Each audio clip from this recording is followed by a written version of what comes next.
ইচ্ছা খেলে দেখো আর হাতটা ধরছো হাতটা হাতটা দেওয়া দশ বুদ্ধি দেখছো এই তুই খেলার সময় পাস না আর? হ্যাঁ 24 ঘন্টা খেলা সকাল দাঁত ফেলে দেবো একদম, ছাদে নিয়ে গেছি রাস্তাঘাট ঘুরে নিয়ে দাঁত ফেলে দেবো। কত কিছু করেছে তাও হয় না রে বাবা হয় না তুমি বুদ্ধি হত্যা ভর্তি তো তুমি বুদ্ধি বেশি বুদ্ধি না তো তুমি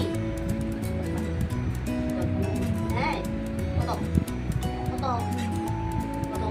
স্যার ড্রেস কি হলো একটা হাতে